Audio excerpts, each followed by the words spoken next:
PM Shri പദ്ധതിയെ ചൊല്ലിയുള്ള തർക്കങ്ങളും വിവാദങ്ങളും തൽക്കാലം അവസാനിച്ചു. പദ്ധതിയെക്കുറിച്ച് പഠിക്കാൻ മന്ത്രിതല സമിതിയെ വെച്ചിട്ടുണ്ട്. PM ശ്രീ ഉടൻ നടപ്പാക്കില്ലെന്ന് കേന്ദ്രത്തെ കത്തിലൂടെ അറിയിക്കുകയും ചെയ്യും. എതിർപ്പ് അറിയിക്കുക, CPI പറഞ്ഞ പ്രശ്നം ശരിയാണെന്ന് അംഗീകരിപ്പിക്കുക. അക്കാര്യത്തിൽ CPI വിജയിച്ചു. ഇനിയിപ്പോൾ പദ്ധതി അതേപോലെ നടപ്പാക്കിയാലും ഒരുപക്ഷെ CPI മിണ്ടിയേക്കില്ല. ഇന്ന് CPI മന്ത്രിമാരാരും ഇക്കാര്യത്തെക്കുറിച്ച് മിണ്ടിയതേയില്ല.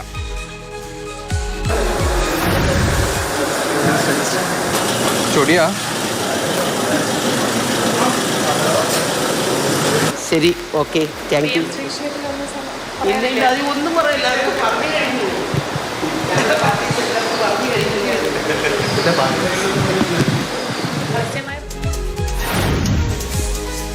പദ്ധതിയിൽ നിന്ന് മൊത്തത്തിൽ പിന്മാറുക എന്നത് സാധ്യമല്ല. അങ്ങനെ വേണ്ടി വന്നാൽ തന്നെ കേന്ദ്ര സർക്കാർ കൂടി വിചാരിച്ചാൽ മാത്രമേ അത് സാധ്യമാകൂ. PM ശ്രീ, നിങ്ങൾ ഡൽഹി പത്രപ്രവർത്തനമാണ്, നിങ്ങൾക്കറിയാം, നിങ്ങൾ അന്വേഷിച്ച് നോക്ക്. കരാറിൽ ഒപ്പിട്ട് കഴിഞ്ഞാൽ ഒരു കത്ത് എഴുതിയാൽ ആ കരാർ പിൻവലിക്കപ്പെടുമോ?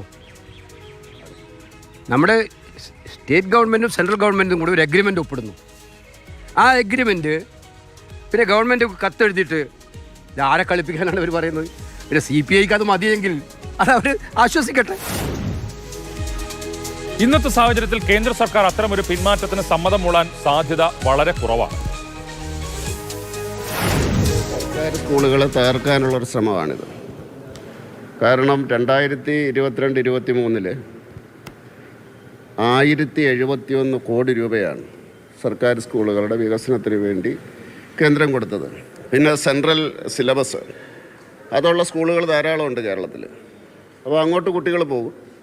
മാത്രമല്ല, ഇനി 1ാം ക്ലാസ് തൊട്ട് മറ്റ് സംസ്ഥാനത്തേക്ക് പോകാനുള്ള പ്രവണതയുണ്ടാവും. സംസ്ഥാനത്തെ സർക്കാർ സ്കൂളുകളെ തകർക്കാനുള്ള ഒരു ഗൂഢാലോചനയുടെ ഭാഗമാണിത്.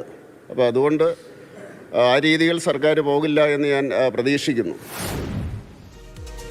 PM ശ്രീയിൽ നിന്ന് പിന്മാറാതെ CPIയെ തൃപ്തിപ്പെടുത്തുന്ന രീതിയിൽ ഇനി എന്ത് പരിശോധനയായിരിക്കും മന്ത്രിതല സമിതി നടത്തുക?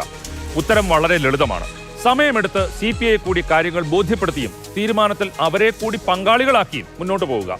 പാഠ്യപദ്ധതിയുടെ കാര്യത്തിലും പഠിക്കേണ്ട വിഷയങ്ങളുടെ കാര്യത്തിലും പുതിയ നിർദ്ദേശങ്ങളുണ്ടാകും. അക്കാര്യത്തിൽ CPIക്ക് തന്നെ വ്യക്തമായ അഭിപ്രായങ്ങളും ഉണ്ടാകും.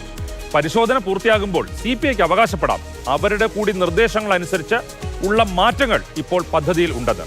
അതിനപ്പുറം ഒന്നും പരിശോധനയ്ക്ക് ശേഷം പദ്ധതിയിൽ സംഭവിക്കാനില്ല. PM ശ്രീ എന്ന പേരിൽ തന്നെ കേരളത്തിൽ അത് നടപ്പാവുകയും ചെയ്യും. PM ശ്രീയുടെ കാര്യത്തിൽ വിവാദങ്ങളുടെ നടുക്കടലിലായത് മന്ത്രി V ശിവൻകുട്ടിയാണ്. അദ്ദേഹത്തിനൊരു പരാതിയുണ്ട്. സഹമന്ത്രിമാരും ചില CPI നേതാക്കളും AISFകാരും തനിക്ക് വേദനിപ്പിക്കുന്ന അനുഭവങ്ങൾ നൽകിയെന്നതാണ് ശിവൻകുട്ടിയുടെ പരാതി. വിഷയമുണ്ടാകുമ്പോൾ ഘടകകക്ഷി, പ്രത്യേകിച്ച് കമ്മ്യൂണിസ്റ്റ് പാർട്ടി CPIയും CPM തമ്മിലുള്ള ഒരു ചെറിയ തർക്കമാണ് ഉണ്ടായിരുന്നത്. ആ തർക്കം ഉണ്ടാകുമ്പോൾ അവർ ഉപയോഗിക്കേണ്ട വാക്കുകളും നടത്തേണ്ട പ്രവൃത്തികളെ സംബന്ധിച്ചിടത്തോളം ഒന്നുകൂടെ പക്വതയോടുകൂടി ചെയ്യണമായിരുന്നു.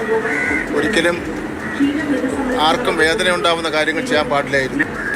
പ്രയോഗിക്കുന്ന വാക്കുകൾ ശ്രദ്ധിച്ച് പ്രയോഗിക്കുന്നത് എല്ലാവർക്കും നല്ലതാണ്. അതായത് അവർ പ്രതിഷേധം അതിര് കടന്നു എന്നാണ് മന്ത്രി തോന്നുന്നത്.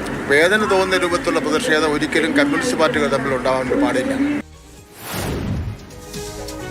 തൽക്കാലം വിട്ടുകളയാമല്ലാതെ വേറെ നിവൃത്തിയില്ല. എന്തായാലും സഹോദരങ്ങളായ സഖാക്കളെ കുറിച്ചല്ലേ പരാതി. സമത്വസുന്ദരമായ ഒരു ലോകത്തിന് വേണ്ടി തോളോട് തോൾ ചേർന്ന് നിന്ന് പൊരുതുമ്പോൾ ഇതൊക്കെ അത്ര വലിയ കാര്യമാക്കാനുണ്ടോ? മന്ത്രിസഭ പോലും അറിയാതെ കരാർ ഒപ്പിട്ടതിലെ CPIയുടെ പരാതിയെക്കുറിച്ച് പറഞ്ഞപ്പോൾ MV ഗോവിന്ദൻ പ്രതികരിച്ചതുപോലെയൊന്നും സംഭവിച്ചില്ലല്ലോ. CPI എന്ന് കേട്ടപ്പോൾ എന്ത് CPI എന്നാണ് CPM സംസ്ഥാന സെക്രട്ടറി അന്ന് ചോദിച്ചത്. ആ CPI CPMനെ മുട്ടുകുത്തിക്കുകയാണ് PM ശ്രീ പദ്ധതിയുടെ കാര്യത്തിൽ ചെയ്തത്.